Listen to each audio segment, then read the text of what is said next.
علی خامنائی ایک ایسا نام جو کئی دہائیوں تک آپ کہہ سکتے ہیں کہ پوری ایرانی سیاست پر چھایا رہا۔ وہ ایک عالم دین تھے، ایک انقلابی تھے، اور پھر بالآخر ملک کے سب سے طاقتور رہنما بنے۔ اور پھر 28 فروری 2026 کو ایک ہی لمحے میں سب کچھ بدل گیا۔ 36 سال سوچے 36 سال تک ایران پر حکمرانی کرنے کے بعد سپریم لیڈر علی خامنائی ایک حملے میں ہلاک ہو گئے، اور اس ایک واقعے نے یوں سمجھیں کہ مشرق وسطیٰ کی تاریخ کا پورا رخ ہی موڑ کر رکھ دیا۔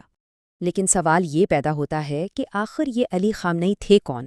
ان کی کہانی ایک مذہبی طالب علم سے شروع ہوتی ہے اور دنیا کے سب سے با اثر رہنماؤں میں سے ایک بننے پر ختم ہوتی ہے۔ تو آئیے اس پورے سفر کو ذرا شروع سے دیکھتے ہیں۔ تو ان کی موت کا مطلب تھا ایک پورے دور کا خاتمہ، اور ایران ایک ایسے گہرے غیر یقینی مستقبل میں چلا گیا جہاں کچھ بھی واضح نہیں ہے۔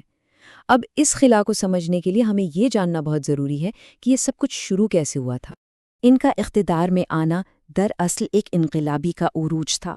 یہ کہانی ہے ایک نوجوان عالم کی جو تاریخ کے ایک بہت ہی اہم موڑ پر ایک مرکزی شخصیت بن کر سامنے آئے۔ ان کی زندگی کے کچھ اہم ترین موڑ پر اگر نظر ڈالیں تو 1939 میں مشہد میں ان کی پیدائش ہوئی۔ پھر 1963 میں جب ان کے مرشد آیت اللہ خمینی کو گرفتار کیا گیا تو وہاں سے ان کی سیاسی سرگرمیوں کا باقاعدہ آغاز ہوا۔ 1979 کے انقلاب میں انہوں نے ایک کلیدی کردار ادا کیا، اور پھر 1981 میں جب ملک ایک بڑے بحران سے گزر رہا تھا انہیں ایران کا صدر منتخب کر لیا گیا۔ تو ان کی جو انقلابی سوچ تھی نا، وہ انہی ابتدائی تجربات کی دین تھی۔ دیکھیں، وہ خمینی کے شاگرد تھے۔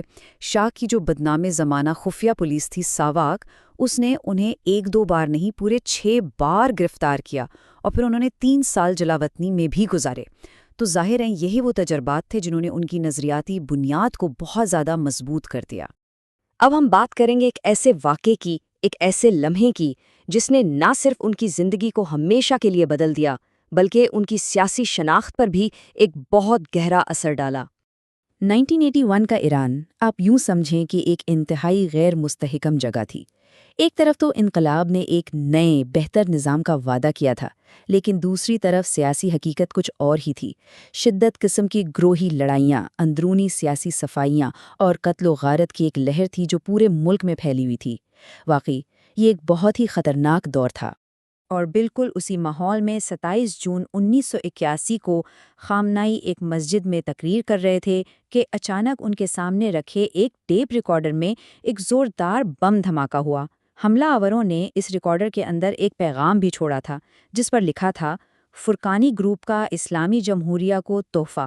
یہ اس وقت کے سیاسی تشدد کی ایک آپ کہہ لیں دل دہلا دینے والی مثال تھی۔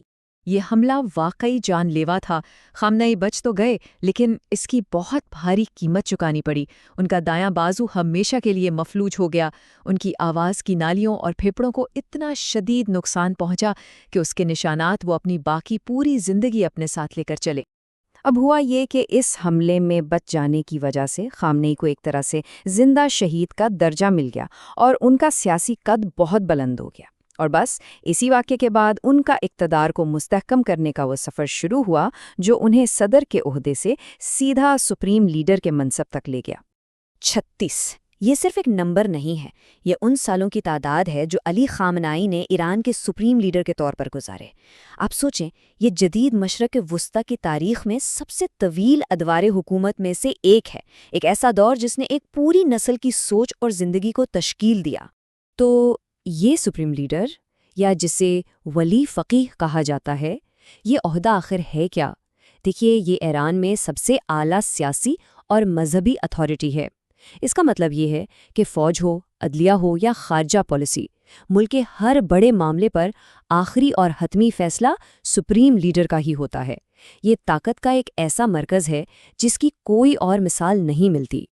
اور اتنی زیادہ طاقت کو برقرار رکھنے کے لیے خامنائی نے ایک بہت ہی سوچا سمجھا منصوبہ اپنایا۔ سب سے پہلے تو انہوں نے ریاست کے جو کلیدی ستون تھے جیسے فوج، عدلیہ اور گارڈین کونسل، ان سب میں صرف اپنے وفادار لوگوں کو مقرر کیا۔ پھر دوسرا قدم یہ تھا کہ انہوں نے اسلامی انقلابی گارڈ کور یعنی IRCG کو صرف ایک فوجی قوت نہیں رہنے دیا بلکہ اسے معیشت اور دفاع کا ایک بے پناہ طاقتور حصہ بنا دیا جو براہ راست انہی کو جوابدہ تھی۔ تیسرا، خارجہ پالیسی اور جوہری پروگرام جیسے انتہائی حساس معاملات پر انہوں نے اپنا مکمل کنٹرول قائم کیا۔ اور آخر میں، کسی بھی قسم کی مخالفت یا اختلاف رائے کو ابھرنے سے پہلے ہی سختی سے کچل دیا گیا۔ تو اب آتے ہیں ان کی میراث کی طرف، جو کہ بہت ہی پیچیدہ اور گہری تقسیم کا شکار ہے۔ سوال یہ ہے کہ کیا وہ ایک ایسی قوت تھے جس نے ملک کو استحکام بخشا، یا پھر وہ جبر کی ایک علامت تھے؟ یہ جو بات کہی گئی ہے، یہ ان کے میراث کے بارے میں پوری بحث کا ایک طرح سے خلاصہ ہے۔ ایک طرف وہ لوگ ہیں جو انہیں ایران کا محافظ سمجھتے ہیں، اور دوسری طرف وہ ہیں جو انہیں ایک آمر کے طور پر دیکھتے ہیں۔ چلیں ان دونوں نظریات کو ذرا تفصیل سے دیکھتے ہیں۔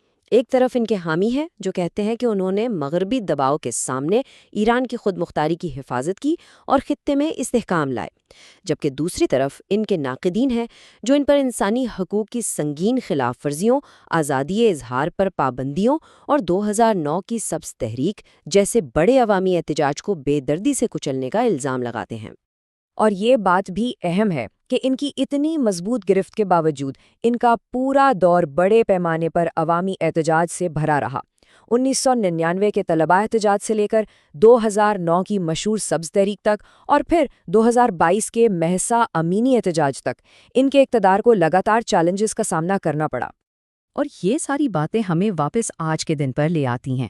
خامنئی کے بعد ایران آج ایک دوراہے پر کھڑا ہے۔ جانشینی کا آئینی عمل تو شروع ہو چکا ہے، لیکن آگے کیا ہوگا یہ مستقبل بالکل غیر یقینی ہے۔